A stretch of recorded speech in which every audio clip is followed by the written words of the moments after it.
They argue that we should not have pay equity for women workers. They argue that we should, in fact, you know what they argue? Is not only we should not raise the minimum wage, many Republicans will come here and tell you we should abolish the concept of the minimum wage. And if you can find in a high unemployment area workers prepared to work for $3 or $4 an hour, for many Republicans, that's a good idea. But to answer your question, look, $7.25 is now the federal minimum wage. It's a starvation wage. You do the arithmetic, people can't live on it. We have got to raise the minimum wage over a period of years to a living wage, in my view. Maybe it's a radical view. I don't think so. If somebody works 40 hours a week in the United States of America, that person should not be living in poverty. That's what a $15 minimum wage over a period of years would do. Now, you asked me the question, well, how do you negotiate with Republicans? And I'll tell you how. You rally the American people, who overwhelmingly believe, by the way, that the minimum wage should be raised, depending on the polls, maybe to $15 an hour.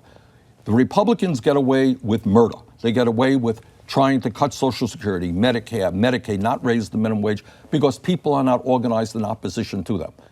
When we rally the American people, I think the Republicans will see the writing on the wall. They will come along with us. Is that how you avoid class warfare? Because what you've been saying here really promotes class welfare.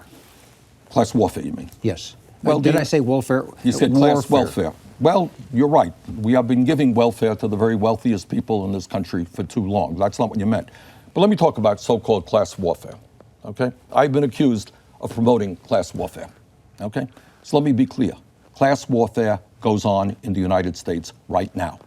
The rich are getting much richer, the poor are getting poorer, and the middle class is disappearing. In the last 30 years, we have seen a shift, a redistribution of wealth to the tune of trillions of dollars that have gone out of the hands of the middle class and working families to the top 0.1%. The Republican budget passed a few months ago gave over $250 billion in tax breaks to the wealthiest 0.2%, and yet they cut Medicare, they cut Medicaid, they cut healthcare. That's class warfare.